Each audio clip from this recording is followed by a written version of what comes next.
Jen from Journey to Wellness here. If you made it to this video, you've probably already seen my blog about how to protect your body during the winter season. But if you haven't, just a couple points to make clear. First, kind of make sure that you know what you can handle. So, if you're over 55, if you have a history of high blood pressure or other heart conditions, you might want to consider asking another family member, a friend, a neighbor for help handling the snow, especially the very heavy snowfalls. Two, you want to make sure you're dressed appropriately. So as you can see, I'm pretty well geared up for the winter weather.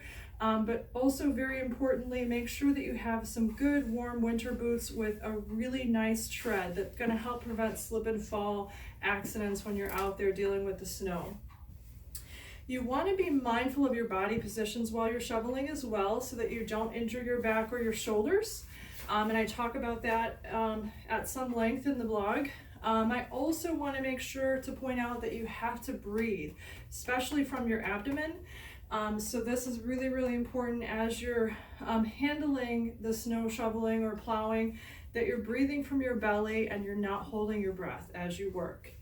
Stay hydrated and well fueled. Even though it's cold out, it's still very important that you drink plenty of water because this is a very rigorous activity. Post shoveling, you'll definitely want to do some static stretches, which you're going to see in another video. And then just make sure to check in and assess your body and know what's happening and how you're feeling and whether or not it's time to seek any treatments if you do have any injury related to the activity. So anyway, all that said, today I wanted to kind of go over some dynamic stretches for you that will help get your body warmed up. So what do I mean by dynamic stretches? These are stretches where you're actually doing movement. So you're not holding the stretches for any length of time. These stretches are designed to warm up your body for activity to prevent injury. So it's important that they be more dynamic. So I'm going to actually lose this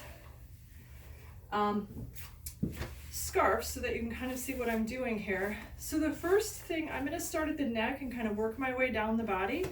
So with the neck, I don't want to advise anyone to do any neck rolls because that's very unsafe. So don't do that. Instead, what I recommend is doing a variety of other neck movements. So simply just doing some flexion where you point your chin to your chest. And all of these dynamic movements, you want to do 10 to 15 repetitions of each one. And this is, again, just to kind of get the body warmed up, get the joints warmed up, keep everything moving nice, lubricate the joints with the movement.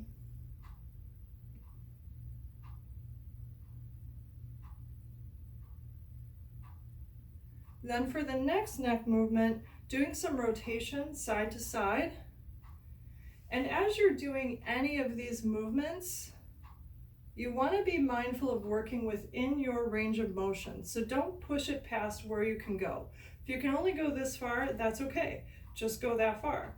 But go to your full range of motion that you're comfortable with and you have no pain. Okay, so after the rotation movements, you can do a little bit of lateral flexion. So what this means is you're going to bring your ear to your shoulder on each side.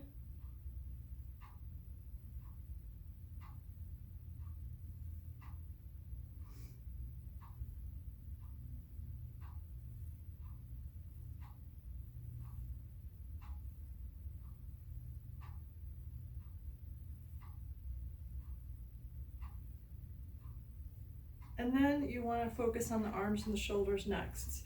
So we're going to do some arm swings. So with the arm swings, I'm just going to kind of open my arms as much as possible and then bring them across my chest. So you can kind of see from the side how that looks. Again, just doing maybe 10 to 15 of these just to get the arms warmed up. Even though most of the work when we're shoveling is coming from our legs, we're obviously still using our arms to push. Then you want to go into some shoulder swings. So shoulder swings you want to do back. So kind of like you're doing a butterfly swim. Again, only move within your range of motion. So if you can't go this far, that's absolutely okay. Do about 10 or so this way, and then you want to come back and move forward and do about 10 or so this way.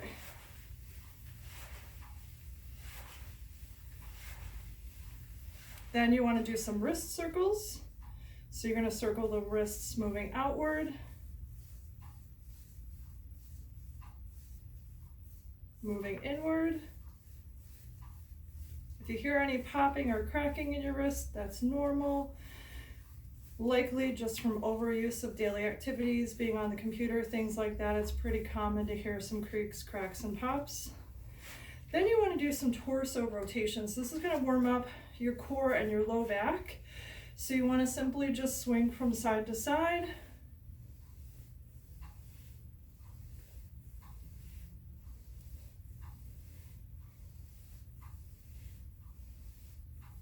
I'm doing 20 of these, 10 on each side basically. From the side, just so you can see kind of how far I'm going. You don't want to over twist, so make sure that you're not going past what movement you can do.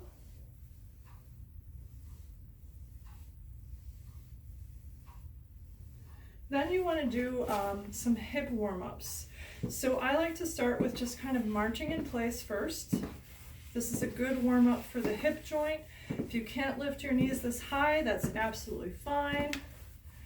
You just want to get your hips as warmed up as possible. So marching in place is a good way to start that. Then I'm definitely going to recommend some leg swings. So if you need to, you can stand next to a wall or a table, and one at a time, you're just going to swing your leg forward and back. You want to make this movement controlled though, so don't just let your leg fling around and go crazy. Just as controlled as possible, swing your leg forward and then swing it back. Again, it's going to warm up the muscles in the legs, but also the hip joint.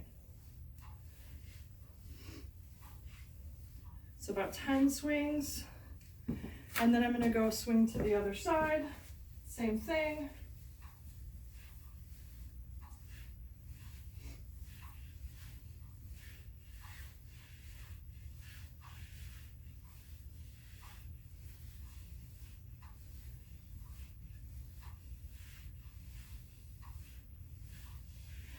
After the leg swings, I recommend doing some squats. Again, this will help warm up the bigger leg muscles that we're going to be using while we're shoveling. So when you're doing a squat, just try your best to sit back as if you were sitting in a chair. And you want to make sure that your knees never pass your toes.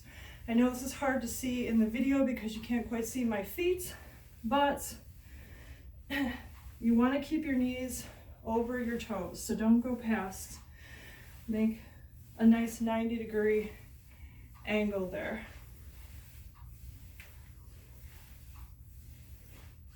About 10 of those. And then we can do some lunges, which will also help open the hip joint more.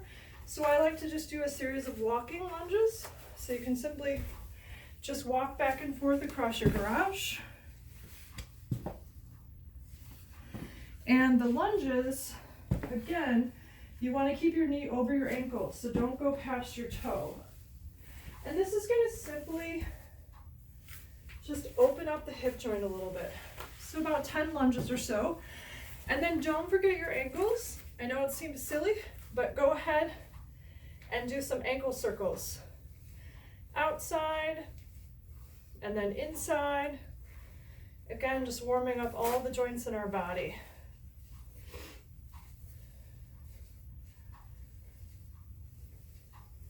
So at this point, I know I'm pretty warm because again, I'm still all geared up. You can do these before you gear up, before you get all dressed up to go outside, or you can do them out on your way outside in the garage. So that's it. That's just a quick set of dynamic stretches that you can use, hopefully to help get you nice and warm and prevent some injury when you're out there shoveling snow this winter. All right, check my next video for some static stretches that you can do post shoveling. Thanks, guys.